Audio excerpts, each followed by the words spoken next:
Have you ever questioned the nature of your reality?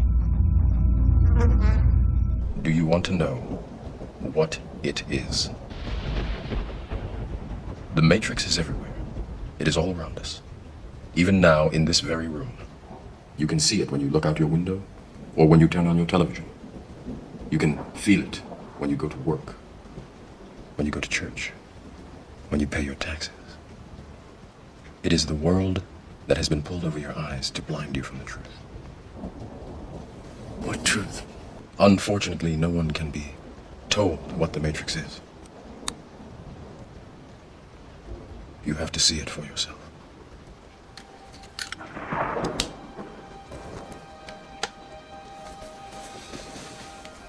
This is your last chance. After this, there is no turning back. You take the blue pill. The story ends. You wake up in your bed and believe whatever you want to believe. You take the red pill. You stay in Wonderland.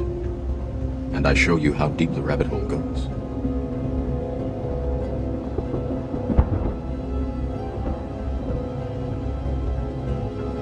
Remember, all I'm offering is the truth, nothing more.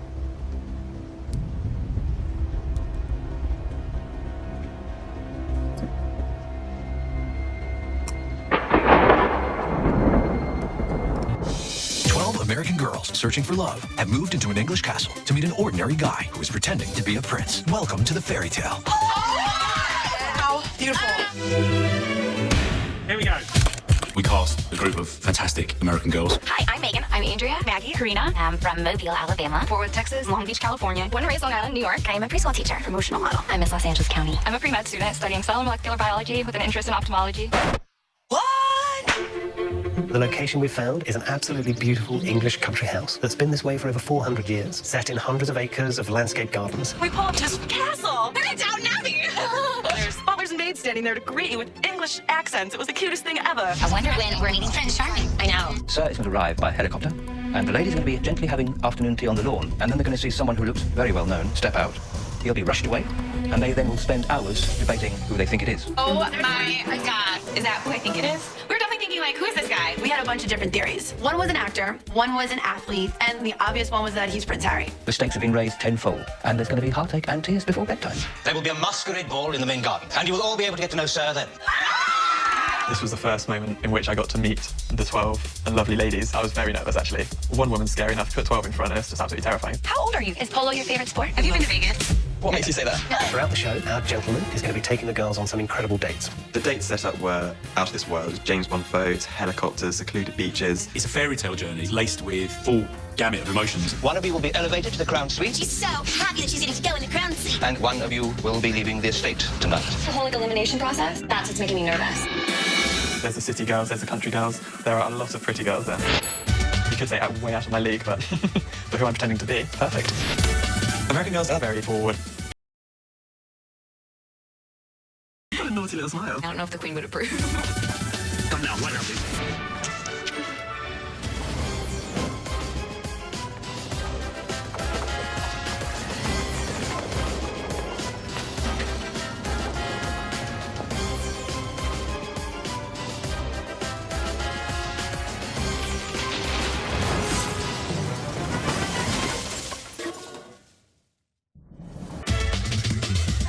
I know. Take a look. What would you like us to call you?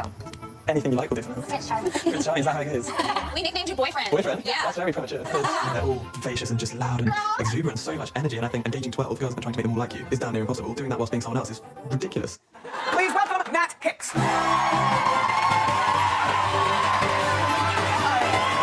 are you? Nice to meet you. Okay.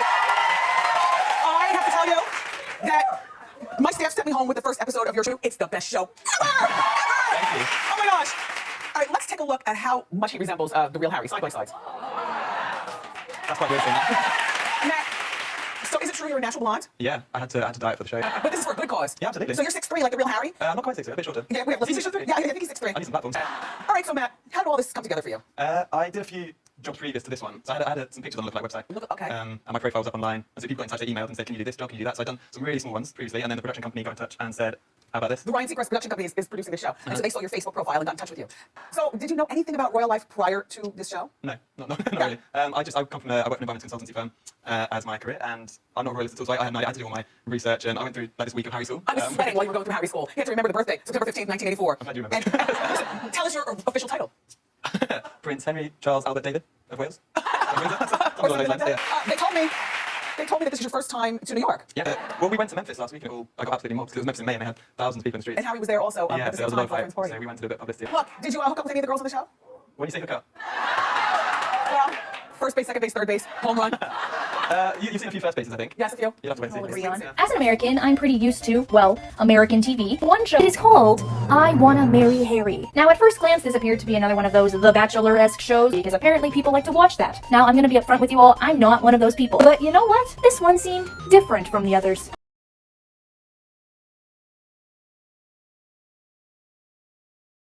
Joe Millionaire that duped a bunch of women into thinking they were dating a millionaire when in reality he was a construction worker. Joe Millionaire.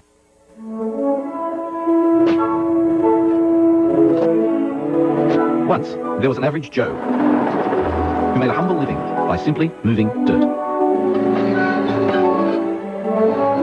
Meet Evan Marriott. Income, $19,000 a year. What will happen when this average Joe is transformed into a multi-millionaire? Thank you. So does everybody want to go in there? He will be taught the ways of the wealthy. Oh, yeah, absolutely. Now, Evan will invite 20 beautiful women to a chateau in France to believe he has just inherited over $50 million. Oh my god! This is a fairy tale. Wow. Man, $50 million. The man of my dreams is honest. There he is. How you doing? He's so handsome. He will lavish them with riches in order to find the woman who will love him for who he really is. I've never dated somebody that made a lot of money. Oh, then maybe. I'm like really happy. Yeah, I'm happy. See it over there? This is so amazing. We're living a fairy tale. It'll be interesting to see how it plays out. Like, we'll have a fairy tale ending or won't it? I'm trying to think about having to explain the whole story behind the $50 million because the more you think about it, I'll slip up. Are you fine? Might get over it. I've never seen grown, independent, self-sufficient women act like such brats. I'm a competitive person. It's all very important. I'm waist deep in it now. I can't go back. Well, it's a perfect guy's personality. He's their ass and tell me the truth all the time, no matter how much it hurts. The more time I spend with myself by myself, the more I realize I've never lied about anything to get a girl in. Yeah, totally. I trust your character. I feel comfortable. You don't have to convince me. It's romantic and so beautiful. Now, I'm living the biggest lie in front of America, and I think it's just the most ironic thing in the world. A lot of the girls are very aggressive. I'll make this easy. This is about all of America seeing 20 girls misled into thinking some guy's a millionaire and jet setting them all over the world. And the more I think of that, the more he took right now, because I really like this girl. It's something that every girl has dreamed about all their life, and I've came so far to make my dream come true. But once this average Joe has made his choice, he will have to confess the truth. What I'm going to say right now might come as a shock. Will love or money prevail? Well, Fox is back with a similar British version, this time using the likes of Prince Harry. I really hope I have what it takes to pull it off. I Wanna Marry Harry tricks 12 American women into believing they're competing to date Prince Harry, who is actually just a bootleg impersonator of the royal named Matthew Hicks. Now let's just say we have a lot of questions. How could this happen? What? I think the biggest question on everyone's mind is how could these women possibly think that Prince Harry would be on a dating reality show? It's absurd. But I don't understand, how do they think that Buckingham Palace would let this guy I go can on a see you reality getting show? a little bit uppity, and don't think that you wouldn't be tricked either. No, if these women think they really are dating Prince Harry without picking up a newspaper or doing just the slightest bit of research, I guess that's irrelevant. But their assumptions are never corrected.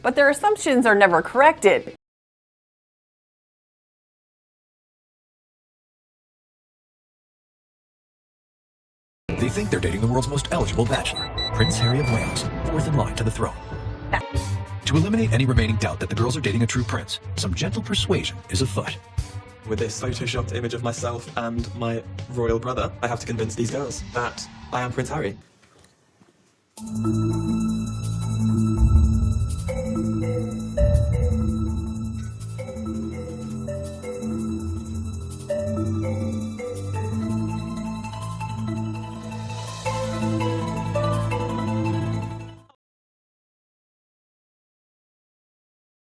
Tonight, a shocking announcement. Ladies, it has come to my attention that one of you has become aware of Sir's true identity.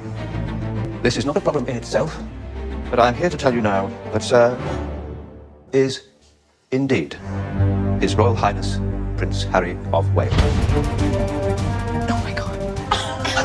Holy crap. He would like you to respect his privacy in family matters, and he just wants you to continue to be the lovely ladies that you have been since you arrived. You can do that. Thank you, ladies. Oh my god! Corrected. show is also a Ryan Seacrest production because, of course. And unlike the real Prince Harry, I'm sure this show would welcome a Vegas-style nude scandal.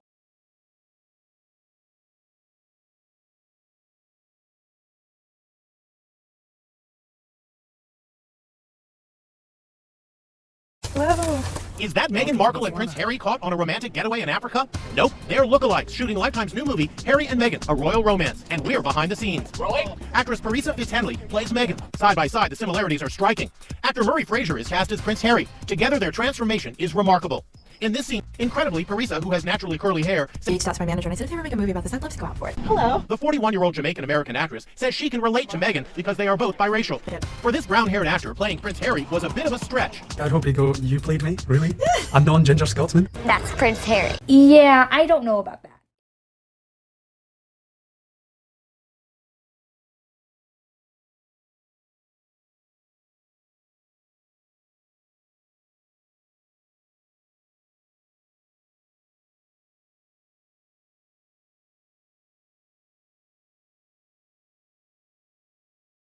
The combination of questionable photoshopping on the promotional images combined with this snazzy outfit. If you are not familiar with British royalty, Harry is the second son of the current crown prince, Prince Charles. And when this show was created, very, very single, so I'm sure the idea of potentially entering a romantic relationship with, quite frankly, one of the most eligible bachelors of the early 2010s was extremely appealing to a large percentage of women. In reality, the bachelor in question, at least in this show, is actually a Prince Harry lookalike. Shocking, I know. Apparently, the real prince simply did not have the time to appear on a random American reality show, so instead, they got this guy, Matt. If you kind of glance at him briefly, you can see the resemblance. Just, you know, you gotta go whoosh, oh, there goes Harry. So this probably doesn't come as a surprise to a lot of you, but Matt is most definitely not royalty. He has a normal job, a normal family, and likes normal things. But apparently that was not enough for him to find a girlfriend on his own by the time this show aired, so why not find one through lies and deceit, right? Yeah, that's not gonna backfire. Nope. Throughout the majority of my watch through, I was just amazed at how far the producers were going to create this illusion that Matt was Harry. He arrived in a freaking helicopter, first of all. There were fans that would constantly go up to him and ask him for his autograph. There were badly photoshopped images of Matt with members of the royal family throughout the estate him and the contestants stayed in. The guy had security that followed him everywhere. He even had a butler. Even outside of the flashy stuff, producers went all out trying to convince these girls that this guy was, honest to God, Prince Harry. In an interview with Splinter in 2015, the winner of the show, Kimberly Birch, yes, someone won the fake prince, said that off camera, and I quote,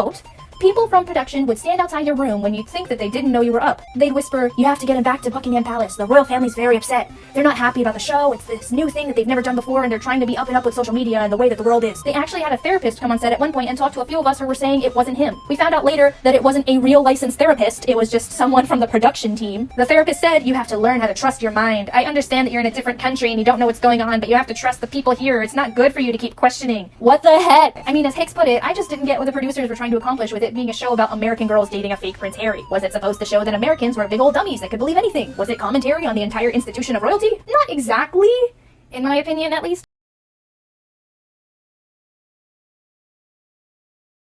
Technically, regular people have married into royalty before, but I'm going to be honest with you. Unless you're ridiculously rich, famous, or from a well-connected family, you're probably not going to marry Harry, or any member of any royal family, especially because Harry is actually married now, so. But yes, it is true, and I am sorry. Now that I've talked about all of the craziness that has surrounded the show,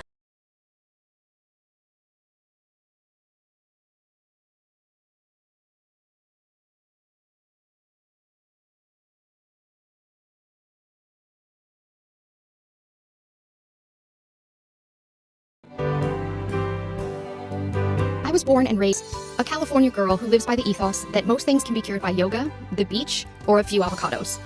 I'm being cheeky, clearly, but it speaks to the temperament I grew up around, with a free-spirited clinical therapist for a mom and the most hard-working father you can imagine. I always had a foot in two worlds because their work and home environments were so vastly different. My mother raised me to be a global citizen, with eyes open to sometimes harsh realities.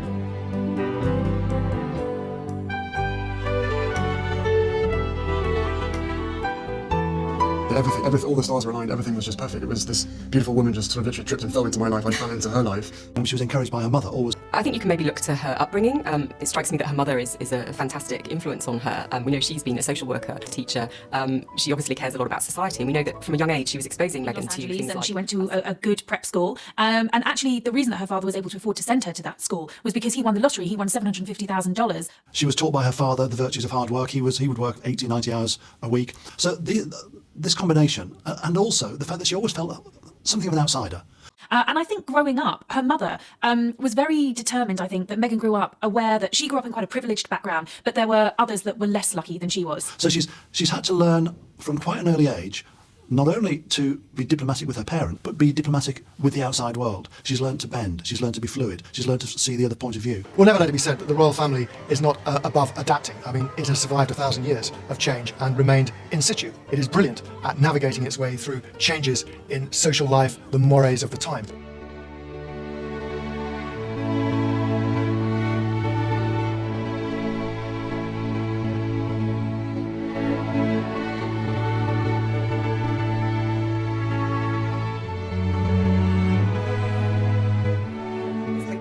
So now what's next for you, Matt? Are you going to go with this Harry thing? I don't know. This is all a bit new to me, so I think, well, someone comes knocking at my door with an opportunity, depending what it is, yeah, run with it. It's only like the best show ever. It's called I Want to Marry Harry, and it appears Tuesday night, May 27th at 8 o'clock on Fox. Let's watch.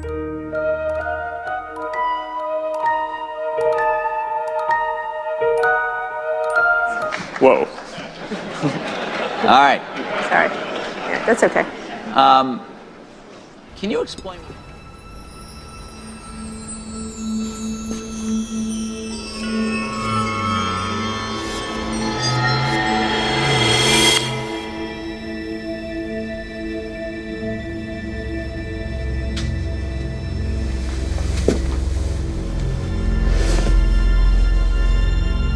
Do not try and bend the spoon.